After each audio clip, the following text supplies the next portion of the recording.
Hello, everybody, and welcome to the Cyclonic Thrift Podcast, a series focusing on deck building, card analysis, and financial speculation, all through the eyes of a commander player on a budget. I'm one of your hosts, Christian, joined as always by Zach. Hi, everyone.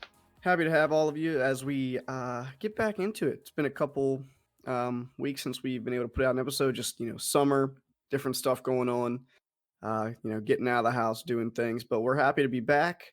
And we're tackling a controversial topic in the new set Jumpstart Historic Horizons. Um, we'll explain what the set is. I believe it's officially out now in Arena. We're going to be talking about each of the mechanics and what we think about them as budget commander players. Could they work in real life, whether we like them or not, and just what we think of the set as a whole. Before we jump into exactly what the set is, just Zach, face value, when you first heard about this, what was your reaction? Yeah, so I'd say my reaction was pretty negative when I first heard about this. I'm not a big arena player, so that's probably a big reason why that is. But I just think that paper Magic is really the bread and butter of at least our format, and probably a lot of other play groups. And making digital only mechanics for Magic just seems like kind of a dangerous path to go down, especially if you were to apply that to Commander in any way. Agreed. And with that, we'll explain exactly what this set is. And based on the original preview of it, it states this is a Magic the Gathering set coming exclusively to MTG Arena on August 12th, which was the original day. I believe it got pushed to August 28th. But either way, I think it's available now. Historic Horizons will contain 782 cards legal in the historic format, including 31 entirely new cards unique to Arena, many of which will have mechanics that only work digitally. So, yeah, not only are there new mechanics that are only going to be ever seen in digital, but there's cards that are just only in digital. So they might not even have one of these unique mechanics attached to them, but they're just only in Arena for some reason. And I have to agree with you, Zach. When I first saw this, I was pretty negative, and even now, I kind of would rather this just not exist, I guess, in its current form. Yeah, I agree with you. I think this definitely could have been handled differently and wasn't really necessary. But Yeah, I don't really think, you know, they've done historic anthologies so far, and I don't think there's a problem with that. Uh, adding cards to fill out historic, kind of. Mhm. Uh, Part of me is like 782 is kind of a lot. No Magic set ever has been more than like 300 cards, and that's like your biggest of big sets. But adding 782 cards to a format at once is I don't like, obviously you have indefinite time to brew, but like, steadily adding cards is what allows brewers to really put together cool decks. But just throwing a pile of them at once is gonna, decks that could have been cool or found are gonna potentially get lost in this sea of cards. yeah, and I also just think that with 782 cards, I don't know how the quality testing team as far as testing what these cards are and the interactions between them. That just seems like it would be a pretty insurmountable task to actually test all those interactions and make sure everything's balanced before you put something out into the actual format. Yeah, I mean, I guess kind of falls into the one of the jokes of our play group is that Wizards does no R&D at all. So, Yeah, like you said, I just don't see how they could with this many cards plus the ones that are already legal, which is, a lot of sets at this point. right. So, yeah, we'll get more into just how we feel about the idea of digital only mechanics throughout the episode.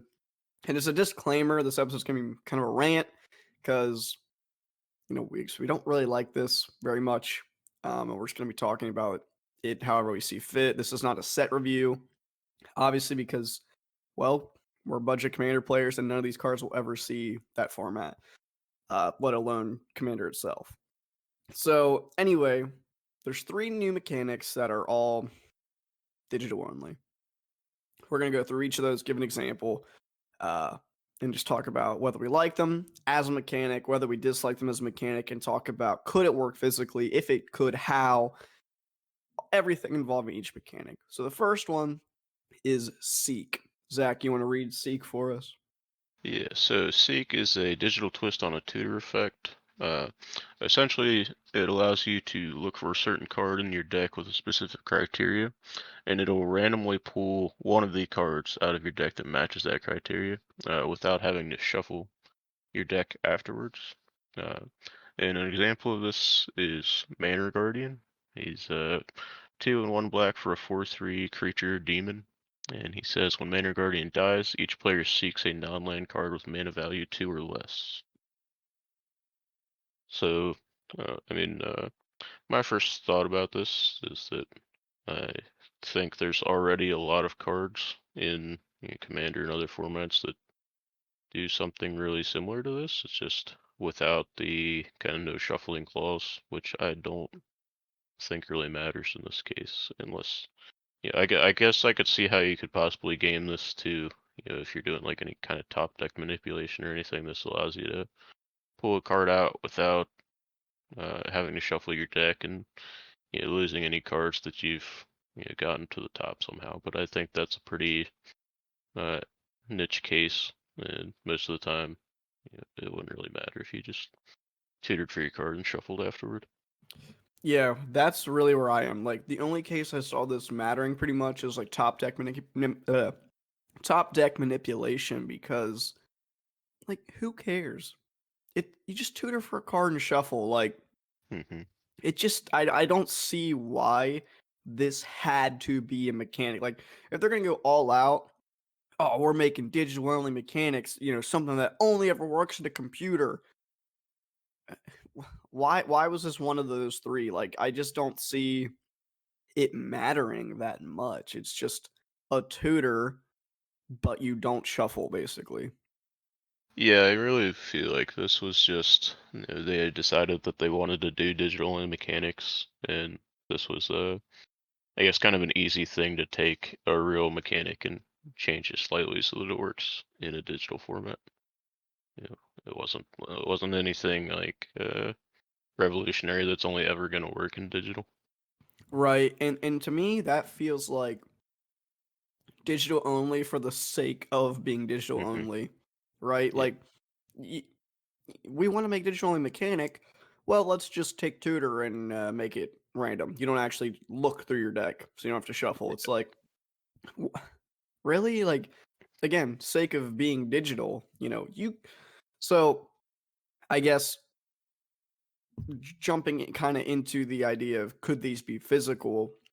Obviously, in reality, none of these really could be physical, nor probably should they be. But for the sake of just forcing a way to do it, if you were going to do this and physical, you would just have to have a third party get the card out for you, yeah, right? like a I judge or something. exactly. In a competitive situation, I'm going to seek, XYZ, or I'm going to randomly seek XYZ. Judge pulls it out for you and puts it into your hand or on the battlefield or whatever, and it's done. If you're at kitchen table magic, to have a buddy who's dead, or have your friend not playing, or your one of your parents or something pull it out, like it could be done. Yes, inconvenient. And again, are we saying this should be the case?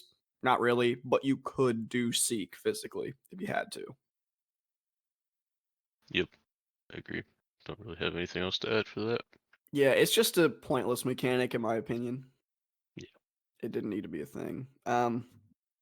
So yeah, moving on to the second one. Perpetually is the next one. If you want to start that, Zach. Yeah, so Perpetual is a mechanic that modifies a specific card permanently, even after it enters different zones of play. So, for example, if something died but it had been modified with this Perpetual mechanic, let's say you gave it +2/+2 or something, it would keep that even if it went to the graveyard and then you return it to the battlefield somehow or something like that. So an example of that is the new card Plaguecrafter's Familiar. So this is 1 and a black for a 1/1 creature rat. He has Death Touch, and he reads when Plaguecrafter's Familiar enters the battlefield, choose a creature card in your hand. It perpetually gains Death Touch. So my example, or sorry, my opinion of this mechanic, I guess, is that it's just kind of feels like a workaround to me of other existing cards that would give this. So, for example, like anything that would say give other creatures you control death touch or other creatures of specific type death touch, anything like that. There's plenty of cards that already do that. I don't think this is that different. The only difference, I guess, is that this stays on it forever, which I think could still be tracked fairly easily in Commander. And if we look at something like the dungeon mechanic from Adventures in the Forgotten Realms, that was pretty ambitious, I feel like, and pretty different from anything that's been done. So I think, if Wizards R&D can tackle a problem like that, they could probably come up with a pretty easy way to implement something like this. Yeah, I would if staying on the topic of physical implementation, I would say like what I imagine is you do play Crafters Familiar, right? And you say you just have like a Wood Elves in your hand or something, and you give that Death Touch. You could easily like have a Punch Out card or Punch Out tokens that say like play Crafter Familiar Perpetual or something, and you slip that into the sleeve of that Wood Elves, Hmm. and then you know that that Wood Elves is the one of among with however many in your deck or in commander, there's only one anyway. However many, that's the one that has death touch. It's always going to have death touch, so on and so forth. Like, in my head, that'd be the most reasonable way to do it, other than like writing it down or it being straight up recorded somewhere, right? Right. You just slip a punched out card. I'm thinking like when Amonkhet and Our Devastation came out, they had like the embalm and the +1/+1 little punch out cards. I'm thinking like those. You slip it in the sleeve, obviously, if you don't have sleeves, that's kind of a problem. But odds are you probably are running sleeves, and then there you go. It's perpetually death touch forever. Um, Yep.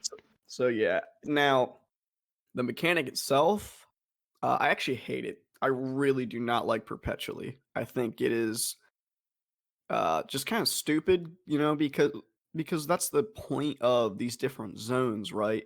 Cards lose their counters, they lose their bonuses, they lose their effects. They are different in the graveyard than on the battlefield.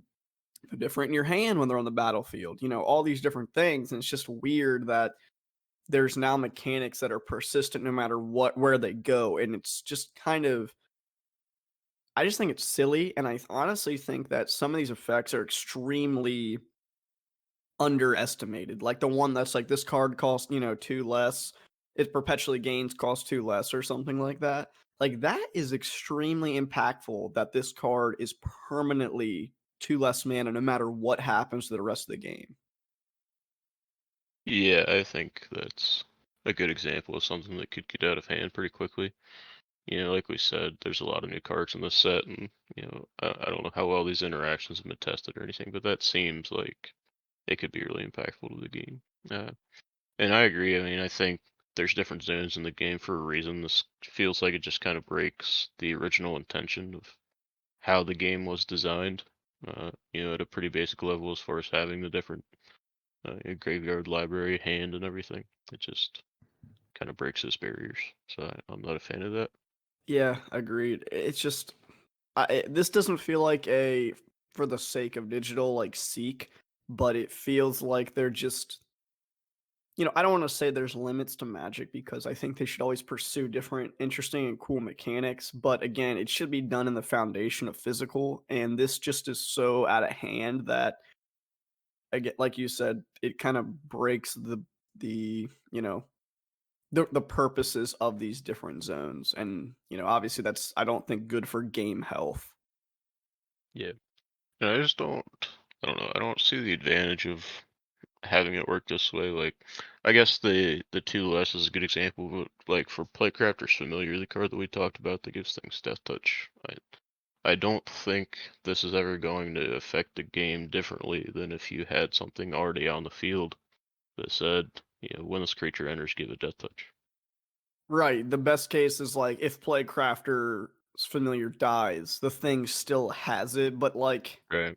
That's again at that point, it's is that too powerful? Because there's plenty of I think I know a lot of cards. I can't think of it off the top of my head, but a 2-drop 1/1 with Death Touch is a fairly standard thing. I think there's like Mhm. bats familiar that's like one black black 2/2 flying death touch. Like, so a 2 drop 1/1 with death touch is not unheard of. That's fairly standard, not overpowered, anything like that.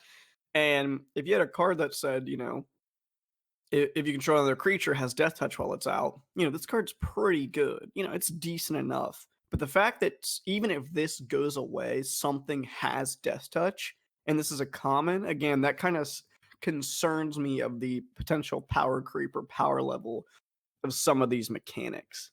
Because again, like I said, two drop 1/1 with death touch is one thing. A 2 drop 1 with death touch that gives something death touch is even better, and something that gives something death touch permanently is just, you know, it doesn't sound like a lot in this scenario, but what's the limit of perpetual? Like, Right. they have to consider it's on there literally forever.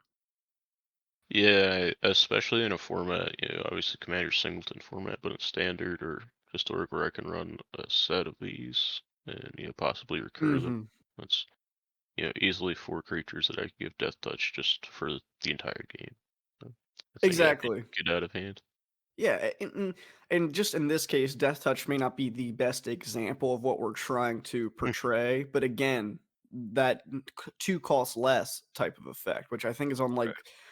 a lumbering light shield or something like that is some other card in the set. Like, there's plenty of mechanics that these perpetual cards give, or abilities these perpetual cards give, that are significantly more impactful than death touch. And like, yeah, like we're saying, we think it could be a bit problematic in terms of power level, I guess. Is there anything else you want to add to perpetually, Zach? No, I think that covers it. Okay. Yeah. So last one, Conjure. I'll go ahead and read that one. Hey, it's worth noting that all of these explanations of the cards or of these mechanics are not ones we made up. These are also pulled directly from um, the preview of this set for Arena. So these are straight from Wizards and whoever was the original revealer of the set, which I believe was IGN. Anyway, Conjure says uh, Conjure is a mechanic that creates cards or a card for you to use out of nowhere. It's not a token or a copy, but an actual card that can sit in your hand until you're ready to use it. This can include cards that aren't otherwise in a set or a format. The example we gave is Winged Steed Trainer, which is 3 in a white for a 2/3 creature human. It says whenever Winged Steed Trainer enters the battlefield or attacks, conjure a Stormfront Pegasus card into your hand. Um, this is also a mechanic that really concerns me in terms of power level balancing, and it also kind of has that for the sake of digital feel to it, like Seek. Um, yeah. What do you think, Zach? Before I get too deep into it. Yeah, I think this could be really strong. Like right now, uh, I think something like Wingsteel Trainer is okay. I would rather see maybe this just costs slightly more or something, and it just generates a token when it enters the battlefield or something like that. I think that's also fine and would be the traditional way to handle something like this. Uh, I just think it's strange that it would add something directly into your hand. Uh, this just seems like a really weird mechanic overall. I'm not really sure why they implemented it. It does kind of feel like the Seek mechanic we talked about. That's just kind of doing something that only works digitally for the sake of digital mechanics. Yeah, like I get so the big thing for me, or the big thing for this mechanic that I see, is obviously it's not a token or a copy, but it's an actual card. So when it conjures this card to your hand, if you cast it, or so you will have to cast it unlike a token, and if it dies, it goes to your graveyard and it's interactable. It can get shuffled into your library. It literally becomes a physical card. Well, physical, right? Physical card within your deck now for this Right. for this round of the game. And there's different things with that we'll probably talk about, but just for the sake of it, it's like I don't know. Again, it could have just been a token or a copy. It could have been. I don't see the big reason other than, of course, that continued interaction, I guess. But it could have just been a token or a copy. That's where I see the sake of for the sake of being digital. But I also think that um, this could have still been a physical mechanic in that you have cards like the token, right? You know, the actual token cards, right? Zach, where it says token on it, blah blah blah. You could just literally have like that printed in sets, and then just instead of calling it a token, just call it like a conjuration or a conjure card, and you can use Yeah. that to display this new card that's just entered your deck. I don't see why that's so hard to include. Also, Yeah, I agree with that. And also, if it's cards like the example we gave, where it's creating, this specific token, or not token, but specific card, I mean, you could, make a token like is normally printed in packs that just says, treat this as an actual creature, something like that, or yeah, like you said, that's what add I'm in the saying. conjuration, whatever keyword they want to use, and basically just treat it like any other card. Exactly. I mean, worst comes to worst, you just literally pull out your Stormfront Pegasus that you own. It's Hmm. a 1/2/2/1 with flying from M12. Like, you just use that if they don't put tokens in sets. Now, there are cards that are conjured that are extremely expensive, which I want to get in that in a second. But either way, there's no reason why they couldn't just put a token in a set. Again, I'll say token for lack of a better term, but a conjuration or a conjured card in the set that something makes, and you have that like you would buy a token, and then when this enters and you conjure it or about enter or what is it enters the battlefield or attacks, yeah, you just put one of those tokens into your hand or those conjuration cards into your hand and play it like a normal card. And like you said, it says on there, treat this as a normal card. It goes to your library, graveyard, hand, blah blah blah. Like it doesn't seem that hard to do. Yeah, I agree. A Another example of why it's actually been done, kind of. There in Mono Horizons 2, I don't know if you remember, there was a commander called Garth One-Eyed, Hmm. and when you tap him, he creates a Shivan Dragon or a Black Lotus or a XYZ, and it's like that's basically Conjure. Yeah, yeah, that was actually that's what I was kind of thinking when I saw this new mechanic. Is like, if they can implement something like that, obviously, those tokens still follow, normal token rules, where if they leave Mhm. the battlefield, they're just gone. But I do think it's a pretty similar vein, like, especially since Wizards didn't actually print any Black Lotus or Shivan Dragon tokens or anything like that. They're Right. still kind of, the onus is on you to actually figure out how you want to implement that Portray within it. your play group. Yeah. Right. Yeah, it's just weird. I mean, I'm not saying I didn't like Garth One Eye, but again, anytime it's difficult for a player to demonstrate what's actually happening with their board, I think it's kind of a loss. I don't know why they Mhm. didn't just put a Black Lotus token. I really don't, but whatever. Um, and so one thing I want to mention about this mechanic is, again, I talked about it concerning me. Um, what concerns me is how do you actually balance this? And that comes in with the one of the other cards that they spoiled called Shoreline Scout. It's a one drop for one. There's a battlefield. You can exile a merfolk or a land from your hand. If you do, you conjure a tropical island to your hand. And there's a couple other effects on the card, but my main thing is pointing out that it conjures a tropical island. It literally puts an alpha or dual land into your hand for one mana, basically. And my concern with this falls again, and how do you balance this? Because all of a sudden you're just spitting out tropical islands, and there's that other card that's like I can't remember what it's called. It's like Spellbook something or other, Spellbook of the Infinite, and you can like conjure up to like there's like 33 different cards from that card you can pick from. It's like, and these are set format breaking cards. Like Tropical Island is technically now like legal in historic. It's like how do you balance that?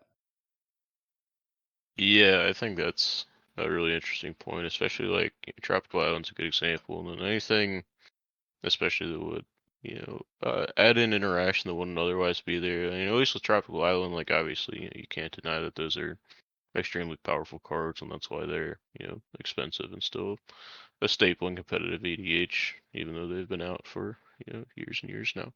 but I think stuff that can really interact and doesn't really follow kind of the I guess the trend of historic cards. Uh, and would allow you kind of do things differently and just I don't know. Maybe I'm getting off topic here, but I do think it's just weird to be able to pull in cards that are not technically legal in a format and haven't really seen play in that format. Yeah, that's what I'm pretty much getting at is like you suddenly just add a huge pool of cards to this format that no one has access to unless you're running these contra cards. And I don't know Right. how you effectively balance that at all. Yeah. Like now you have to consider like is there a removal for tropical island? If they have a tropical island, what could they do? And it doesn't really I don't say it doesn't matter because the card is in the format, but it also doesn't matter because it's also not actually in the format. It's just weird. Like yeah, it just makes balancing really strange, I think. Um, Yeah. so yeah, anything else you want to add to Conjure, Zach? No, I think that's it for me. Yeah, so that wraps up all the mechanics that are, there's other returning mechanics, but these are the three digital only mechanics that came out with Jumpstart Historic Horizons. Um, tackling the thing as a whole, like we said at the beginning, I don't think either of us are happy about this digital only addition to Magic. I think it's not healthy in terms of the physical situation, and I think it mildly divides the player base in terms of people that are playing digital and playing physical.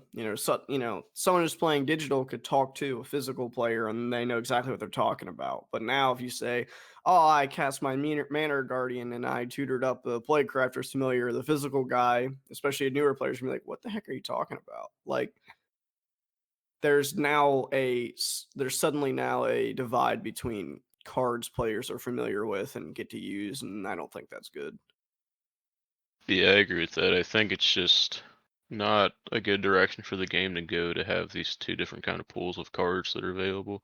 And I think it's also just bad, it even affects Commander indirectly because the whole point of Commander is that I can play any card that's ever been printed in Magic essentially, is set. And now we have these 30 couple cards that, are never going to see Commander play. And I think that's kind of strange and kind of, maybe not a huge effect on the format, but it's not a good direction that I'd like to continue to see Wizards going. Yeah, I didn't think about it that way. It's like the one of the many cool things of Commander is you can play any card ever printed ever. Hmm. Now you can't. I guess Yeah. argue these cards aren't printed, but you get the idea. Every card ever created by Wizards, you can use, but wow, now you can't. And we had Jumpstart, the regular Jumpstart set last year, and they just announced that this in 2022 there'll be a new Jumpstart. Does that mean we'll get another Jumpstart Historic Horizons and see even more digital only cards show up? Like, uh, uh, yeah. Um, Yeah, I'm hoping that, this is not something that continues. I mean, I think at least from what I saw, it seemed like the fan base for Magic was definitely against this for the most part. yeah, I think so Uh, too.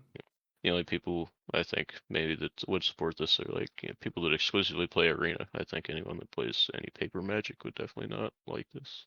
Yeah, I agree. And yeah, it's just I also have to think like again, like card shops, like if they keep producing digital only, that's obviously something they can't sell.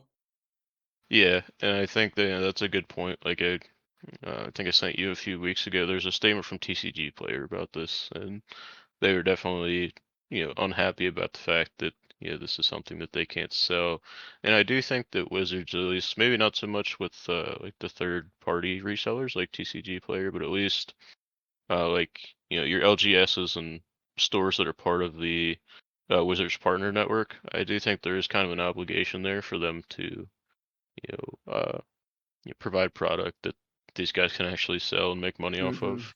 If their partners start you know looking at this and saying, Wizards no longer kind of holding up their end of the deal. We pay them money to be able to resell their products, and they're making products that we can't resell. I do think that's going to be a problem if they continue down this road. Yeah, that's true. That's yeah. I didn't think about the the intensity of that situation because they got to hold F&M, they got to hold Mhm. pre-releases, they got to sell certain products, they all these things, and of course those all those things make them money, but it's still obligations that they have to Wizards for being part of the WPN. And now, like you said, Wizards is saying, well, we don't have an obligation to all of you by doing this, right? And that's a weird situation. Yep.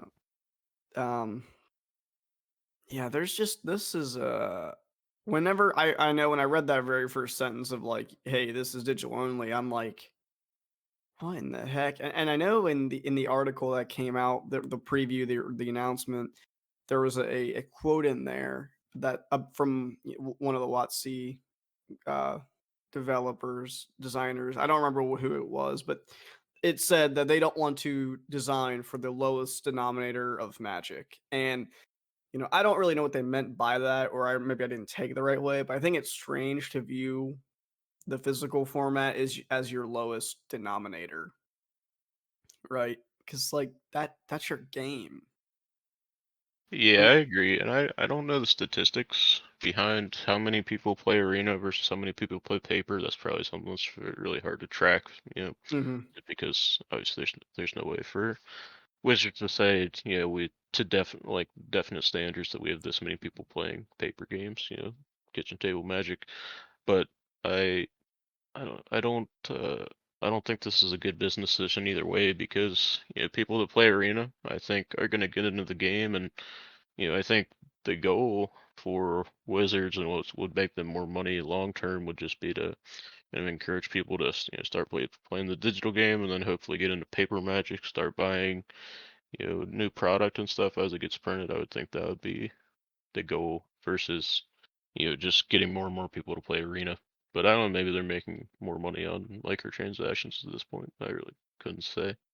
Yeah, I don't know. I mean, I'm not sure if there's like an earnings report anywhere at some point we could look into, or if that has come out yet, or I don't know. It'd be interesting to see that. Another thing is, you would think that I would like to see going kind of back to the lowest denominator idea. You think we'd like to see this what I'm about to mention in the future, but I think it would again just divide players, and that'd be physical only cards, like, not built for only physical. You can only do it physically. I mean, maybe there is mechanics that's the case, but cards that aren't in arena but only in packs, that would be interesting, and I guess kind of cool. But again, I think that just divides players more and causes confusion because I could see someone building a deck, right, and they're looking up cards and they're building some mono black thing, and they see this play Crafter's Familiar, like, oh, that's so cool. And they spend the next 15 minutes trying to figure out where to buy it because it doesn't say anywhere on the card specifically that it's digital only. And Right. then they're just like, how, what was, and then they, stumble across, oh, this is digital only. Oh, well, guess I'm not running that. Like, and same with physical only. Like, it's just every player should have access to every card. Simple as that. Yeah, I agree. And I guess there is kind of a precedent already for physical only cards just because Arena, I guess still have MTG Online, but Arena doesn't have all cards from, every past set. But I do, obviously those cards can be implemented. I think it's just, such a big task at this point that it just hasn't been undertaken, but that could, happen in the future. But I do think like with this kind of thing, you're almost eliminating the social aspect of the game. Like, obviously you have the online play, and that's kind of a social thing. But I do, one of the things that I really like about Magic is, gives you a good reason to kind of get everybody together for a day and play a couple games, just have a good time. And I think by going digital only, you're really eliminating that aspect of the game. Yeah, I mean, Arena is there's no voice chat. There's not even text chat. Right. The friends list is just okay at best still. When you do a draft, you're literally sitting in a bubble basically by yourself. You're not actually interacting with anyone else at the table. There's no multiplayer format. So yeah, it's pretty non-social for an extremely social game in its inception. Yeah. Plus, there's no F&M per product like this, obviously. Mhm. Yeah, No I know they were doing like trap that. events or anything. Yeah, I knew they were doing like that like F&M at home thing for a while, but where like you would do something with your shop and you'd get a card in the game, but apparently that wasn't really great for shops. Like I know the shop here in our town, downtown here, they were doing that for a while and they stopped because it was like too hard to maintain or something. I'm not really sure the details on how that worked, but obviously it doesn't sound like it was the most beneficial for WPN places. Yeah, So and you know, like you said, that there's the physical only. I mean, at a certain point, you know, it's going to take a long time, like a really long time. But at a certain point, you know, every card could find its way into arena. I mean, we just added right. 782 cards in one set. That's kind of insane. So Yeah, yeah, oh yeah, yeah. This whole thing was just Zach and I knew going into this episode that this is going to be kind of a rant. We're just going to say what we want, say how we feel. No real structure to this, and just you know, it sounds kind of negative the whole thing, and it just kind of is what it is. That's how we feel about it. When we first saw this, we were just like, "This is the dumbest thing we've ever seen." I think so. yep, Yeah, yeah. I don't know. You know, obviously, WotC makes X number of poor decisions each year. They make good ones too. You know, a lot of people probably think about the Walking Dead Secret Lair was, you know, one of their worst decisions, but I would rather stomach a Walking Dead Secret Lair than have digital only cards for the rest of Magic's inception. So yeah, yeah, I just agree. And I think it's justifiable in that it's a business decision, but I think, looking back on it, this probably is not going to benefit them. I don't think, but maybe we're wrong and we're not seeing kind of the numbers behind these decisions. But yeah, I mean we're just cranky old Commander players, and that's all there is to it. yeah, And everyone else loves it, but I remember the article that was the announcement. There was a poll on it about digital only, and I believe it was over 50% of people voted that this is something they strongly dislike. So yeah, you know, I think the average player is not in favor of this. yep, And again, you know, some people listening might say it's only 31 cards. What do you get so worked up about? I mean, that could become 100 cards the next year, 200 cards the next 3 years. And suddenly we have a set worth of digital only cards. So, yeah. And I think the worry is that if that trend were to continue, it could make its way into other formats. Like Commander is. I mean, in all honesty, Commander's the only format I really care that much about personally. That's same. pretty much what I play. Yeah. And I think the worry is that eventually this kind of thing could make it into Commander, and that's just definitely not healthy for Commander or for the game overall, I think. Yeah, agreed.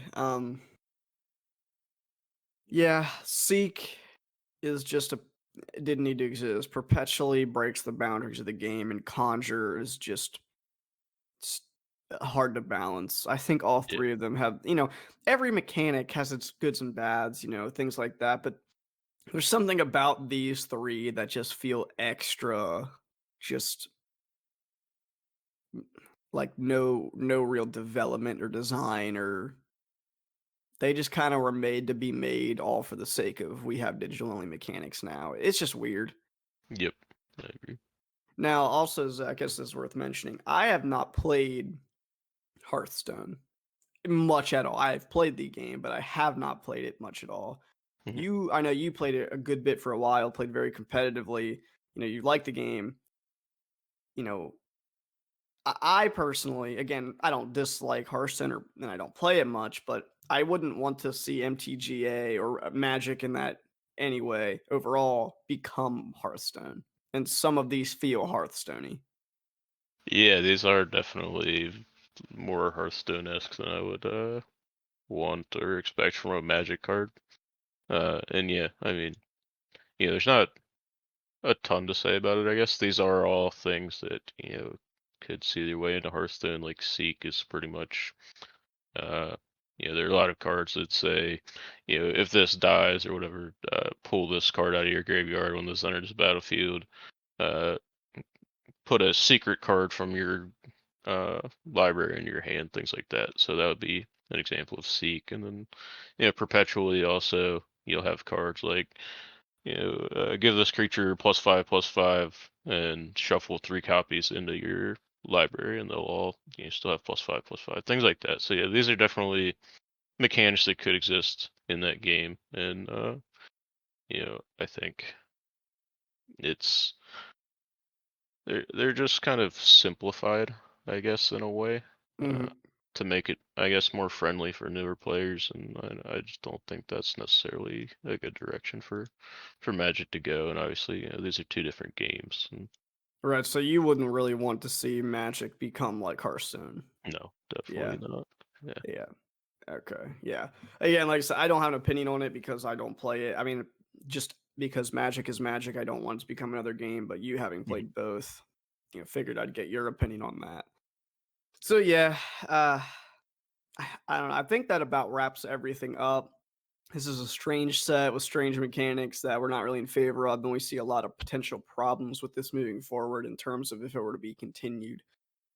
Um, I know this is our commander budget, budget commander podcast, but and this doesn't really affect it at all in terms of our format, but cards that can never be played in our format is something we felt that we wanted to discuss because what are the implications of that moving forward.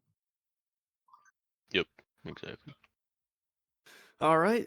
Well, if you enjoyed listening to this podcast, feel free to like the video and subscribe to our channel. We are always looking to produce good content for all of you on our budget commander format. If you're interested in other topics that we've done so far, check back at our old videos. If you want to follow us to see when new videos are coming out, there will be a link in the description for our Twitter. And if you want to join our community we're building, there's also a link to our Discord. Um, Beyond that, is there anything else you'd like to add, Zach? Oh no, just thanks for listening, everyone. Hope you enjoyed. All right. Thanks, everybody. We'll see you next time.